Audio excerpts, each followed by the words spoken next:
तो आपका स्वागत है आपके अपने यूट्यूब चैनल ट्यूटर या सारस पर। जैसा कि आप लोग जानते हैं कि आप लोग को हिंदी में क्रिया के बारे में बताया जा रहा है और अध्याय हम इसमें 3 पढ़ रहे हैं, अध्याय 4 पढ़ रहे हैं। तो इसमें आपको हम बताए थे कि कर्म, क्रिया और कर्म के बारे में। तो आपको कर्म भी बता दिया था कि 2 प्रकार के होते हैं, उन दोनों का डेफिनेशन नहीं बताया गया था। और आपसे यह हम कहना चाहते हैं कि आपने अगर इसके पहले के वीडियो अगर नहीं देखे हो तो आप डिस्क्रिप्शन बॉक्स में जाके प्लेलिस्ट के माध्यम से उस वीडियो को देख लें पहले, उसके बाद इस पे आएँ, तब आपको ये अच्छे से समझ में आएगा। तो चलिए हम स्टार्ट करते हैं कि कर्म कितने प्रकार के होते हैं। तो कर्म हमारे 2 प्रकार के होते हैं, जिसको हम सकर्मक क्रिया और अकर्मक क्रिया कहते हैं। ये हो गए। अब आता है क्वेश्चन पूछता है कि सकर्मक क्रिया किसे कहते हैं, अकर्मक क्रिया किसे कहते हैं। तो इसमें है पहला, सकर्मक क्रिया जिन क्रियाओं के साथ कर्म की अपेक्षा होती हैं उन्हें सकर्मक क्रिया कहते हैं। यानी कि कोई भी क्रिया के साथ अगर कर्म अगर जुड़ा होता है, ठीक है, अपेक्षा होती है, तो उसको हम सकर्मक क्रिया कहते हैं। इसमें हम आपको पिछली में भी बता दिए थे कि इसमें कोई भी हम क्रिया जैसे प्रश्न करके पूछ सकते हैं, क्रिया के साथ क्या या किसको, किसे प्रश्न करके हम उसका जो उत्तर मिले वही क्रिया सकर्मक होती है। कोई उत्तर नहीं मिलता है तो वह अकर्मक हो जाती है, और कोई अगर उत्तर मिलता है तो वह हमारी सकर्मक होती है। जैसे वीणा पत्र लिखती है, इसमें हम जो क्वेश्चन करेंगे कि क्या, किसको, किसे, यानी कि क्या लिखती है, क्या लिखती है, तो वीणा पत्र लिखती है, यानी हमको आंसर आ गया। सीता गीत गाती है, सीता गीत गाती है, तो क्या गाती है, यानी क्या या किसे। राम खाना खाता है, राम क्या खाता है, तो खाना खाता है। अगर इन सबों से माध्यम से अगर इसमें आता है तो उसे हम क्या कहेंगे, सकर्मक क्रिया कहेंगे। अब हम आगे आते हैं, अकर्मक क्रिया क्या होती है। तो अकर्मक क्रिया उसे कहते हैं जिसमें क्रिया का कोई कर्म न हो और उसके कार्य व्यापार का फल कर्ता पर पड़ता हो। यानी अकर्मक क्रिया वह क्रिया होती है जिसका कोई कर्म नहीं होता है और उसका जो कार्य होता है या व्यापार का जो फल होता है वो डायरेक्ट कर्ता पर पड़ता है, यानी सीधे कर्ता पर पड़ता है। जैसे राधा सोती है, जैसे सोती कौन है, डायरेक्ट पढ़ रहा है ना इसका, राधा। श्याम जाग रहा है, वह नित्य खेलता है, यानी प्रतिदिन खेलता है, वह प्रतिदिन खेलता है। ये सब क्या है, अकर्मक क्रिया के अंतर्गत आएंगे। तो ये रहा आपका सकर्मक और अकर्मक क्रिया के बारे में। इसमें हम एक 2 एग्जाम्पल भी बता दिए हैं आपको, तो इसको आप लोग बढ़िया से पढ़िएगा।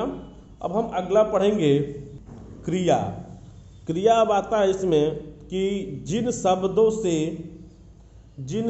से किसी कार्य के होने या करने का बोध होता है उसे हम क्रिया कहते हैं।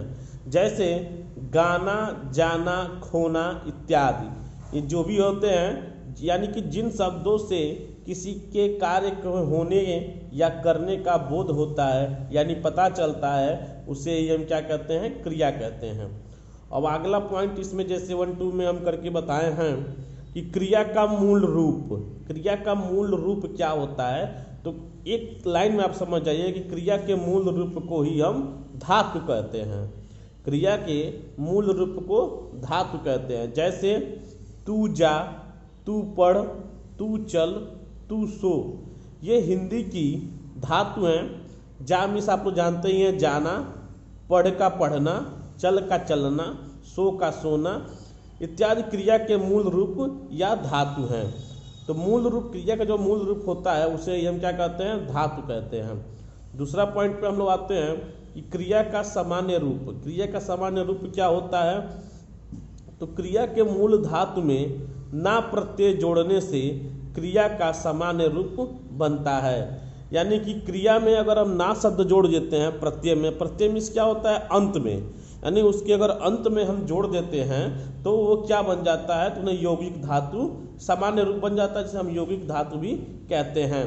जैसे हम आपको बताए थे कि तू जा यानी जा, पढ़, चल, सो, उसमें हम अगर ना जोड़ देते हैं, जैसे जा प्लस ना जाना, खा प्लस ना खाना, पा प्लस ना पाना, पढ़ प्लस ना पढ़ना, रो प्लस ना रोना, हंस प्लस ना हंसना, यानी कि देखिए हम लास्ट में इसमें क्या जोड़ दिए हैं, ना जोड़ दिए हैं। तो वही कह रहा है कि क्रिया का सामान्य रूप में धातु में अगर हम ना जोड़ देते हैं, ना प्रत्यय लगा देते हैं, तो हमारा क्या हो जाता है, यौगिक धातु बन जाता है। तो आप लोग इसको इसमें बता दिए हैं कि कैसे बनता है, इसको आप लोग नोट कर लीजिएगा। अब हम अगले पढ़ेंगे वाच्य के बारे में, कि वाच्य एवं वाच्य के प्रयोग द्वारा क्रिया में परिवर्तन, इसमें क्रिया के में क्या परिवर्तन होता है उसके बारे में हम पढ़ेंगे। तो वाच्य सबसे पहले हम समझेंगे कि वाच्य क्या होता है, वाच्य किसे कहते हैं। तो वाच्य में बताइए, देखिए हम लिखे हैं, किसी भी भाव या विचार को शब्दों के समूह या वाक्यों द्वारा प्रदर्शित करने की विधि या वाक्य के कहने की विधि को वाच्य कहते हैं। यानी कि एक शब्द समूह कुछ भी कहे, जैसे वह जाता है, वह खाता है, वह गई, वह आई, तो एक समूह बनता है। यानी कि जब शब्दों का समूह हो या कोई किसी वाक्य का समूह हो, किसी भी सेंटेंस का समूह हो, तो उसे ही हम क्या कहते हैं, वाच्य कहते हैं। और वाच्य प्रयोग के प्रकार, इसमें प्रकार आते हैं, प्रकारों के नाम पूछे जाता है अधिकतर एग्जामों में कि वाच्य प्रयोग के प्रकार कौन कौन से हैं। तो वाच्य प्रयोग के 3 प्रकार होते हैं मेन, जैसे कर्तरी प्रयोग, कर्मणी प्रयोग, भावे प्रयोग, ये सब इसके प्रयोग होते हैं, प्रकार होते हैं। अब देखिए वाच्य के भेद, ये पूछा जाता है एग्जाम में कि वाच्य के भेद कितने होते हैं। तो हम डायग्राम बना के आप लोग को दर्शा दिए हैं, इसके बारे में हम बता दें क्योंकि बहुत थोड़ा लॉन्ग चला जाएगा, इसलिए हम इसमें डायग्राम बना के बता दे रहे हैं कि वाक्य के भेद हमारे 3 होते हैं और वाक्य के प्रयोग के वाच्य प्रयोग के प्रकार भी 3 होते हैं और वाच्य के भेद भी 3 होते हैं। तो भेद में हमारा आ जाएगा पहला कृत्यवाच्य, भाववाच्य, कर्मवाच्य। तो सेम वही होता है कि जो हमारा कृत्यवाच्य होता है, जैसे मान लीजिए कि क्रिया के उस रूपांतर को कृत्यवाच्य कहते हैं जिसमें वाक्य में कर्ता की प्रधानता का बोध हो। आपने इससे ही लगा लीजिएगा कि कर्ता का अगर जिसमें बोध हो उसको ही प्रधानता जिसमें मिले उसी को कर्तवाच्य कहते हैं। जैसे राम पुस्तक पढ़ता है, कृत्यवाच्य में जैसे आ जाए कि राम पुस्तक पढ़ता है, उसमें अगर क्वेश्चन करेंगे कि कौन पुस्तक पढ़ता है, कौन पढ़ता है, तो उसमें आता है कि हाँ राम पढ़ रहा है, तो वो क्या होता है हमारा कृत्यवाच्य में होगा। अब अगला बता देते हैं कर्मवाच्य। कर्मवाच्य क्या होता है, तो कर्मवाच्य में क्या होती है, कर्म की प्रधानता होती है। इसके नाम से ही लगा लीजिएगा कि कर्मवाच्य, यानी कर्म की जिसमें प्रधानता होगी उसे ही हम कर्मवाच्य कहेंगे। जैसे पुस्तक पढ़ी जाती है, क्या पढ़ी जाती है, तो पुस्तक पढ़ी जाती है।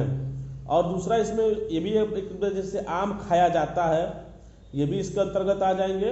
अब हम आते हैं भाववाच्य। तो भाववाच्य आप लोग भी जानते हैं, इसके नाम से ही अंदाजा लगा लीजिए कि क्रिया के उस रूपांतर को भाववाच्य कहते हैं जिसमें वाक्य में क्रिया अथवा भाव की प्रधानता होती है या भाव का बोध होता है। जैसे मान लीजिए कि मोहन से टहला भी नहीं जाता, यानी वो भाव प्रकट कर रहा है कि मोहन जो एक व्यक्ति है उसे टहला भी नहीं जा सकता, टहला नहीं जाता। जैसे एक और देख लीजिए कि मुझसे उठा नहीं जाता, धूप में चला नहीं जाता, हमें खाया नहीं जाता। ये सब क्या होगा, एक भाव, यानी कि किसी दूसरे के प्रति मन में भाव उत्पन्न होना, वही भाव वाच्य के उदाहरण होते हैं, वही इसके अंतर्गत आते हैं। तो ये रहा आपके वाच्य के भेद के बारे में। अब हम अगला स्टार्ट करेंगे आपका तत्सम, तद्भव और देशज के बारे में। तो अगले वीडियो में हम आपको बताएंगे तत्सम, तद्भव और देशज के बारे में। अगर आप लोगों को ये वीडियो अच्छा लगे तो अपने दोस्तों के साथ शेयर करिए, लाइक करिए, कमेंट करिए और सब्सक्राइब करिए। और कमेंट करके हमें ये बताइए कि आपको ये वीडियो कैसा लगा। जी धन्यवाद।